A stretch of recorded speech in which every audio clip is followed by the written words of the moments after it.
예수께서 길을 가실 때에 날 때부터 맹인된 사람을 보신지라. 제자들이 물어 이르되 랍비여, 이 사람이 맹인으로 난 것이 누구의 죄로 인함이니이까? 자기니이까 그의 부모니이까? 예수께서 대답하시되 이 사람이나 그 부모의 죄로 인한 것이 아니라 그에게서 하나님이 하시는 일을 나타내고자 하심이라. 때가 아직 낮음에 나를 보내신 이의 일을 우리가 하여야 하리라. 밤이 오리니 그때는 아무도 일할 수 없느니라. 내가 세상에 있는 동안에는 세상의 빛이로라. 이 말씀을 하시고 땅에 침을 뱉어 진흙을 이겨 그의 눈에 바르시고 이르시되 실로암 못에 가서 씻으라 하시니 실로암은 번역하면 보냄을 받았다는 뜻이라. 이에 가서 씻고 밝은 눈으로 왔더라. 이후 사람들과 전에 그가 거리는 것을 보았던 사람들이 이르되 이는 앉아서 구걸하던 자가 아니냐. 어떤 사람은 그 사람이라 하며 어떤 사람은 아니라 그와 비슷하다 하거늘 자기 말은 내가 그러하니. 그들이 묻되 그러면 내 눈이 어떻게 떠졌느냐. 대답하되 예수라 하는 그 사람이 진흙을 이겨 내 눈에 바르고 나더러 실로암에 가서 씻으라 하기에 가서 씻었더니 보게 되었노라. 그들이 이르되 그가 어디 있느냐 이르되 알지 못하노라 하니라. 아멘. 하나님의 말씀입니다. 하나님께 감사합니다.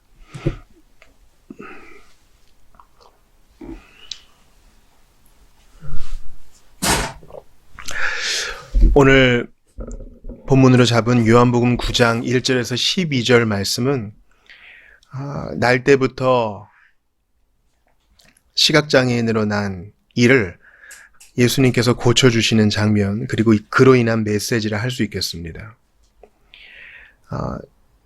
이러한 예수님의 이적은요, 그분이 메시아 되심을 드러내는 것이지 이 세상의 모든 시각장애인들이 기도로 병을 나아야 된다는 것이 아닙니다. 그래서 예수님 흉내내는 분들이 있는데 이것은 예수님의 특별한 이적이라 그러죠. 사인입니다. 이사야에서 선지자들이 얘기한 소경의 눈을 뜨게 하는 바로 그분이 메시아다라는 것을 보여주기 위함입니다. 또한 우리가 여기서 의아해하는 구절들이 좀 있죠. 이 소경을 고쳐주시기 위해 우리 주님이 땅에 침을 뱉어 진흙을 이겨 그의 눈에 바르시고 실로암 못에 가서 씻으라 하십니다. 왜 굳이 이렇게 하셨을까? 말씀만 하면 되지 않으셨을까? 그 자리에서 그냥 말씀만으로 눈을 뜨게 해주실 수도 있잖아요. 우리 주님은 능력이 있으신 분이니까요. 근데 여기서 우리가 소극적으로 알 수 있는 것은 우리 주님은 도구를, 수단을 사용하는 것을 기뻐하신다는 거예요. 우리를 보세요. 연약하기 그지없는, 나약하기 그지없는 교회를 통해서 주님이 당신의 일을 이루시잖아요. 대단한 모험이거든요. 근데 주님은 수단을 사용하는 것을 두려워하지 않으시고, 또한 태초에 진흙을 이겨서 사람을 만드셨던 것처럼 이 시각장애인의 없는 눈, 안구는 아닐 수 있겠으나 태초에 사람을 빚어 만드신 것처럼 진흙을 빚어서 그의 눈에 바르시고 고쳐주십니다. 이 일을 안식일에 하세요. 이것 때문에 예수님이 이제 죽임으로 향하게 되죠. 바리새인과 사두개인들, 종교 지도자들은 안식일에 예수님이 일을 한다고 생각해서 그분이 행하시는 이적의 참뜻을 보지 못하고 잡아 죽입니다. 그러려고 계획을 짜는 것이죠. 근데 제가 오늘 좀 중심구절로 삼고 싶은 것은 우리가 많이 알고 있는 3절이 아닌 4절입니다. 우리가 3절 말씀은 공연히 병을 얻은 분들을 위로할 때 많이 쓰는 말씀이죠. 죄로 인해서 이 병이 걸린 게 아니라 하나님이 하시는 일을 나타내고자 하십니다. 그런데 제가 오늘 이 밤에 여러분과 기도 제목으로 삼고 싶은 것은 4절이에요. 때가 아직 낮음에 나를 보내신 이의 일을 우리가 하여야 하리라. 밤이 오리니 그때는 아무도 일할 수 없느니라. 주님이 이 오해를 받으시면서 이것 때문에 이제 불법 재판에 회부될 것을 아시면서도 이 일을 하신 이유는 일할 수 있는 때가 얼마 남지 않았다는 것을 아셨기 때문이에요. 그것을 낮이라고 표현하셨죠. 예수님의 기적과 이적은 공생의 기간은 정해져 있었습니다. 그 기간에 주님은 아낌없이 그 시간을 쓰시고 아낌없이 일하셨습니다. 다음에 하지 뭐 다음에. 그리고 사람들 눈치를 딱 보니까 저거 어떻게 하나 지켜보는 입장이에요. 그러니까 아유, 괜히 오해 사지 말고 남들 안 볼 때 하자. 이렇게 하지 않으시고 때가 아직 낮음에 나를 보내신 이의 일을 해야 한다. 밤에는 이 일할 수 없으니 이 기회를 내가 흘려버릴 수 없다 하면서 오해와 사람들의 고발을 무릅쓰고 이 맹인을 고쳐주십니다. 이게 오늘 우리가 받을 메시지예요. 이것을 건강한 종말론이라고 합니다. 종말이란 것은 끝이 있다는 것이죠. 우리가 끝이 있다는 것을 생각할 때 과정을 귀히 여기죠. 그 데드라인이 있어. 데드라인이 있기 때문에 그 과정을 즐기면서도 놀면서도 그래도 이건 해내야지 하는 긴장감이 있잖아요. 이것은 건강한 긴장감입니다. 왜냐하면 글을 쓰시는 분들 이런 얘기를 해요. 글을 쓰는 것은 작가가 쓰는 게 아니다. 데드라인이 글을 쓴다 이런 얘기를 해요. 아무튼 회사에서 쪼읍니다. 오늘까지 주시기로 했잖아요. 그럼 좀만 기한을 달라 그러고 아니면 그 기한을 맞추지 못하면 계약이 파기되니까 최선을 다했습니다. 그래서 작가들이 많이 얘기해요. 데드라인이 글을 쓴다. 마찬가지로 우리에게도 건강한 종말론, 즉 일할 수 있는 때가 정해져 있으며 주님이 다시 오시면 다시는 이런 기회가 오지 않는다는 사실을 기억할 때 우리의 신앙생활에 도움이 된다는 것입니다. 이것은 영적인 위기의식입니다. 늘 이런 시간이 계속되지 않는다는 거예요.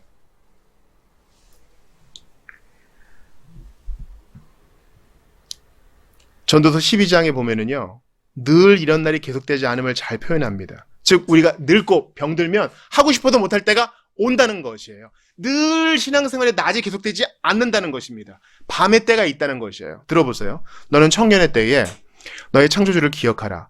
곤고한 날이 이르기 전에 나는 아무 낙이 없다고 할 해들이 가깝기 전에 해와 달과 별들이 어둡기 전에 비 뒤에 구름이 다시 일어나기 전에 그리하라. 그러면서 보세요.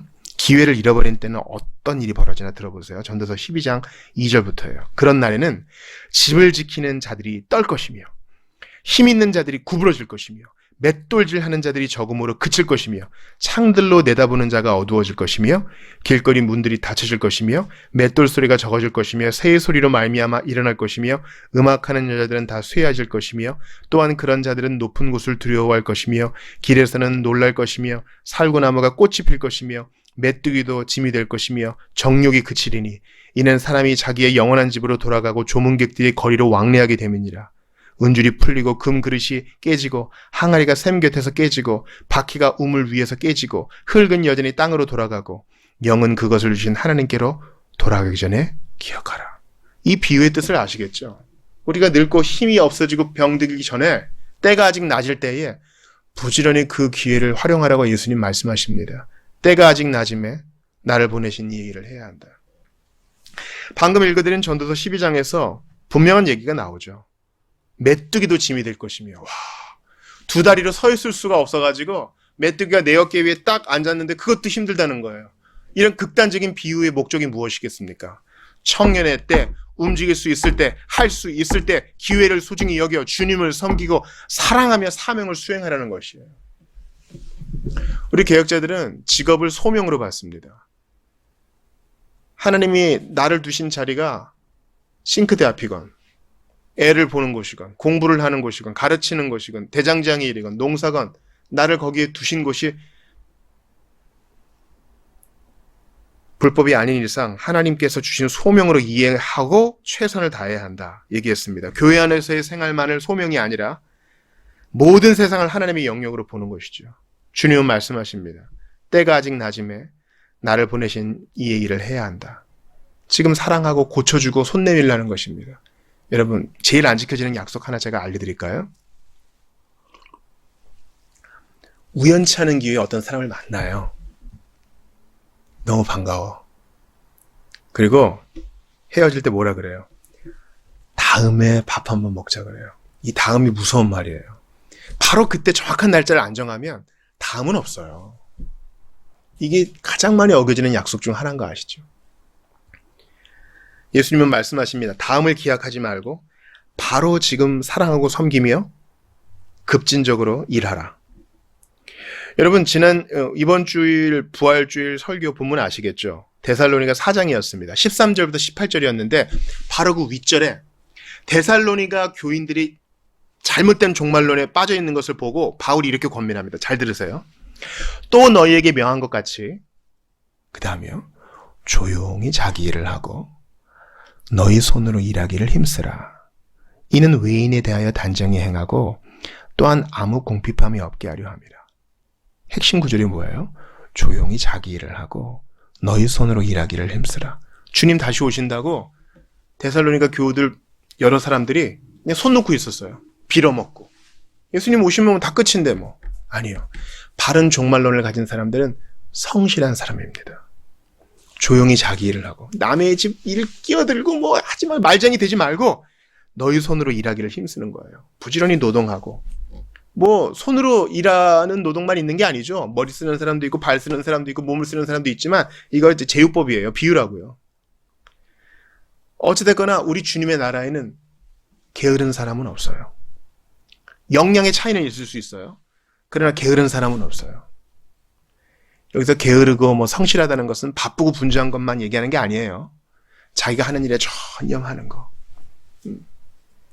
아이를 키우는 사람은요.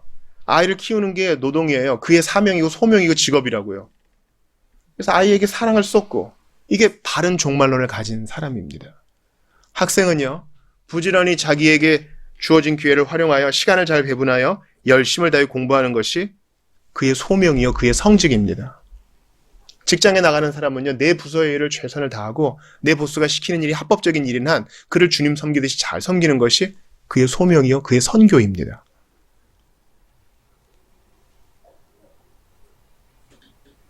그런데 우리는 어떻습니까? 언제나 낮이 될 것 같은 거예요. 언제나 해가 비칠 것 같은 거예요. 이게 젊을 때 제가 착각하던 거죠. 늘 할 수 있을 것 같은 거예요. 기회가 내일도 있을 것 같은 거예요. 난 늘 기운이 있을 것 같은 거예요. 난 늘 시력이 좋을 것 같은 거예요. 난 늘 기운이 있을 것 같고 돈이 있을 것 같고 그럴 것 같은 거예요. 아니요. 메뚜기도 짐이 될 것이며 그날이 오고야 맙니다. 오늘 전 슬픈 소식을 들었어요. 우리가 오후 모임 때 같이 기도 제목 나누었던 우리 성도의 지인분이 오늘 아침에 소천하셨다는 소식을 들었습니다. 남의 얘기가 아니에요. 이거 우리의 얘기입니다. 세월이 살같이 빠르게 지나 시간이 그렇게 빠릅니다. 사망의 그늘이 너와 내 앞에 들이오기 전에 우리는 우리에게 주어진 이 낮 시간을 잘 활용해야 됩니다. 벌써 금요일 밤이잖아요. 여러분 하루에 직장인들이 한 8시간 일한다 그래요. 그 8시간을 풀로 앉아서 일하는 사람 없어요. 그 8시간을 1시간 단위로 쪼개봐요. 그 1시간 단위를 50분이라고 10분 쉬는 텀으로 계산하면은 실제로 일할 수 있는 시간이 그렇게 많지 않아요. 그것도 8시간 안에서 차 떼고 포 떼고 정말 집중하는 시간이 3시간이나 될까요? 그러니까 우리가 집중해서 뭔가를 할 수 있는 시간이 정해져 있기 때문에 취사 선택을 잘해야 돼요. 예수님이 우리에게 본을 보여주신 것처럼 사랑하고 오늘 내게 주어진 기회를 허투루 여기지 않는 것입니다. 성령께서 감동을 주실 때 그 사람을 위해 기도하고 그 사람에게 연락하고 그 사람을 찾아가고 그 사람을 위해 편지를 쓰고 그런 것입니다. 여러분 우리 주위에 전도하고 싶은 사람이 있잖아요. 근데 내가 아무리 잘해줘도 마음이 안 열려요. 그러면 어떻게 해야 되겠어요? 기도해야죠. 근데 기도할 때 우리가 기도를 해야 된다는 말은 하는데 기도를 잘 안 해요. 우리 토요일에 같이 성경 공부하시는 분이 새벽 기도를 열심히 하시다가 저한테 그러시더라고요. 이제는 주님 앞에 1시간 정도 기도할 수 있게 됐다고. 놀라운 일이에요. 우리는 그렇게 하나요? 정말 영혼을 위해 붙들고 하나님 그 영혼을 살려달라고 내가 못하는 거 주님이 해달라고 그렇게 기도합니까? 때가 아직 낮을 때의 기회를 활용한 사람들은 점점 잘하게 됩니다. 근데 잠언에서 말하는 것처럼 계속 침상에서 뒹굴면 어떻게 돼요? 또 내일 되고 또 내일이 되면 그 다음날 하지 뭐. 자꾸 미루게 되는 것입니다. 예수님은 너무나 연약하여져서 십자가를 질 수 없을 때 구레네 시몬이 그의 십자가를 대신 져줍니다. 그 예수님 때문에 예루살렘 사람들이 많이 울어요. 그때 예수님이 그러세요. 날 위해 울지 말아라. 너와 네 자녀를 위해 울어라. 제가 지난주 많이 울었거든요. 근데 이 말씀이 마음에 와닿아요. 야, 너는 너 자신과 네 자녀를 위해 울고 있느냐? 나 자신을 위해, 우리 후손들을 위해, 우리 회중들을 위해 할 일이 이렇게 많은데 뭐 하고 있느냐? 주님이 책망하시는 것 같았어요. 여러분, 우리가 울 수 있는 것도 늘 그럴 수 있는 거 아니에요. 나중에는 눈물이 마를 날이 올 때가 있어요. 우리 공동체가 늘 가까이 있는 것도 아니에요. 그들을 위해 울어줄 수 있을 때 바로 지금 울어줘야 됩니다. 내일 하지 뭐. 아니요. 제가 장담할게요. 그때는 안 와요. 지금 안 하면 그때는 안 온다고요. 주여 나를 도우사 세월호 송 안고서 어두운 세상 지낼 때 햇빛 되게 하소서. 그러므로 우리 앞에 분명한 전제가 놓여졌습니다. 때가 아직 낮음에 우리가 오늘 본문의 9장 4절을 보세요. 우리가 나를 보내신 이 일을 해야 된다. 예수님이 내가 해야 된다고 하지 않고 우리가 해야 된다 그래요. 즉 건강한 종말의식을 가지고 오늘 최선을 다해 주님을 섬기고 사람들을 사랑하는 그 일을 예수님뿐만 아니라 그분께 부름받은 우리 모두가 해야 된다는 것입니다. 우리가! 문제는 무엇입니까? 이 사실을 알고 인정해도 몸뚱이가 잘 움직여지지 않는 우리에게 문제가 있습니다. 그러므로 매일 기도해야 돼요. 하나님, 제가 오늘 미루지 않도록 도와주십시오. 제가 오늘 주께서 감동 주신 그 일을 잘 감당할 수 있도록 도와주십시오. 제가 마땅히 해야 되는 그 일을 잘 감당하게 하시고 내가 있어야 될 자리를 잘 사수할 수 있도록 도와주십시오. 기도해야 될 것입니다. 왜냐하면 아직 오래되지 않기 때문이에요. 금방 밤이 옵니다. 밤이 되면 일할 수 없다. 주님 말씀하세요. 우리에게 주어진 젊음, 우리에게 주어진 활력이란 것은 다 양이 정해져 있어요. 그러므로 이 시간을 잘 활용하여 공생애를 최대한 활용하여 우리를 섬기시고 사람들에게 받는 오해에도 불구하고 그걸 무릅쓰시고 맹인을 고쳐주신 예수님의 뒤를 따라서 우리도 내게 있는 것들 잘 활용하여 끝까지 주님을 섬기기를 바랍니다. 근데 이 일을 위해 기도만 한다는 것은 좀 추상적인 적용이 될 것 같아 여러분께 실제적인 적용을 내어드립니다. 그것은 뭐냐면 매일을 마지막처럼 살기 위해 매일 정한 시간을 떼어서 하나님 앞에 서는 거예요.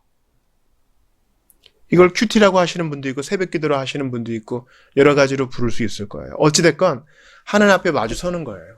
말씀을 펴고 내 기도 방석을 펴고 주님 앞에 고요히 이 자리를 지키는 것입니다. 그때 내가 써야 할 기회들이 뭔지 알려주세요. 내가 섬겨야 될 사람이 누군지 알려주세요. 내가 오늘 해야 될 일이 무엇인지 알려주세요. 그냥 아침에 눈 떠가지고 정신없이 하루를 살아보세요. 금방 밤 됩니다. 내가 어떤 목적을 가지고 살아가고 있는지 어떤 방향성을 가지고 살아가야 되는지 하나님 앞에서 고요한 시간을 가져야 돼요. 예수님이 그렇게 하실 필요가 없는 분이 공생의 기간 동안에 제자들 자고 있을 동안에 홀로 조용히 일어나서 새벽을 깨우셨잖아요. 주님이 그렇게 하신 것은 우리에게 교훈을 주시기 위함이에요. 고요한 시간을 가지면서 우리 자신을 돌아보는 거예요. 내게 주어진 이 기회와 내게 주어진 건강과 내게 주어진 물질과 내게 주어진 은사가 얼마나 귀한지 돌아보고 주여 오늘 이거 허투루 쓰지 않기 원합니다. 1분 1초도 낭비하지 않기를 원합니다. 기도하며 맡길 때 주님이 감동 주시고 할 수 있는 힘을 주세요. 그러니 반드시 하나님 앞에서 시간을 떼어서 고요히 머무르는 시간을 5분부터 10분으로 늘리고 20분으로 늘리고 그렇게 가지셔야 돼요. 너무 바쁘시면 버스 안에서라도 할 수 있겠죠. 어찌됐거나 주님 앞에 이 시간을 가지셔야 됩니다. 어떤 분은 차량을 들으시면서 산책하면서 그런 시간을 가지신다고 해요. 어떤 분은 집안에 커튼을 이렇게 쳐놓고 조그마한 자신의 공간을 만들어 놓으시기도 한다 그래요. 어떤 분은 애가 잘 때, 신생아가 잘 때 몰래 변기 커버를 내리고 화장실에서 그런 시간을 가지시기도 한다고 한답니다. 미국에 사시는 분이 이런 얘기를 하더군요. 미국에는 새벽기도 없거든요. 근데 본인이 기도를 해야 될 것 같아서 미국의 새벽기도는 없지만 한인교회는 해가지고 한인교회 새벽기도를 나가기 시작했대요. 영적 생활이 좋아질 수밖에 없죠. 새벽에 방점이 있는 게 아니라 하나님께 시간을 떼어놓는 게 중요해요. 여러분께 다시 한번 권합니다. 때가 아직 낮음에 우리를 보내신 이의 일을 하여야 합니다. 밤이 되면 아무도 그때는 일할 수 없다 그래요. 제가 모친의 죽음으로 인해서 정말 이 때에 대해서, 기회에 대해서 자주 생각하게 됩니다. 우리는 다 늙습니다, 여러분. 우리는 다 죽습니다, 여러분. 우리는 다 허약해집니다, 여러분. 우리는 다 병듭니다, 여러분. 어떤 분들은 불의의 사고로 하나님이 그렇게 허락하셔서 먼저 가실 수도 있겠죠. 그러나 대부분은 그렇지 않아요. 대부분은 늙을 것이고 아플 것이고 때가 되면 곡기를 끊습니다. 물도 마시지 않아요. 그렇게 서서히 심장박동이 옅어져 갑니다. 그때가 오기 전에 후회 없도록 오늘 우리에게 주신 활력을 가지고, 우리에게 주신 기력을 가지고, 우리에게 주신 시간과 재능과 물질을 가지고 주님의 일을 감당합시다. 우리가 하는 일을 바꾸란 뜻이 아니에요. 주님을 섬기는 마음으로 최선을 다하여 후회 없이, 주님, 제가 이 작은 일을 하지만 이것도 하나님 나라에 유익되기를 바랍니다. 주님, 저의 기도는 너무나 형편없지만 이 기도도 주님 받으사 하나님의 나라와 영광 위에, 주님 나라 확장 위에 쓰여지기를 바랍니다. 이거 늘 할 수 있는 거 아니에요. 늘 못한다고요. 나중에는 그 시대 잘 안 보여요. 나중엔 또 잘 안 들릴 때도 온다고요. 또 세월이 지나고 늙고 병들면 사고도 또 온전하지 않아요. 지금처럼 명료하지 않을 때가 온다고요. 그때가 오기 전에 지금 우리에게 주신 기회를 예수님의 뒤를 따라가면서 잘 발휘하시는 여러분들 되시기를 주의 이름으로 축원합니다. 이 시간 같이 기도할 때에 자신에게 주어진 공생애를 우리를 위하여, 성부를 위하여 최선을 다하여 활용하신 예수님의 뒤를 따라 우리에게 주어주신 이 낮의 시간 최선을 다하여 주님 섬기게 하시고 허투루 보내지 않도록 도와주며 미루지 않게 도와달라고 기도하고요. 밤이 오기 전, 주님 앞에 결산의 때가 오기 전, 그때는 아무도 일할 수 없는데 그때 부끄러움 없도록 최선을 다하여 주님 섬길 수 있도록 도와달라고 오늘 주신 말씀 붙들고 같이 한번 기도하도록 하겠습니다. 같이 기도합시다. 하나님께 감사합니다. 주님께 모든 영광을 돌립니다. 아버지 도와주시옵소서.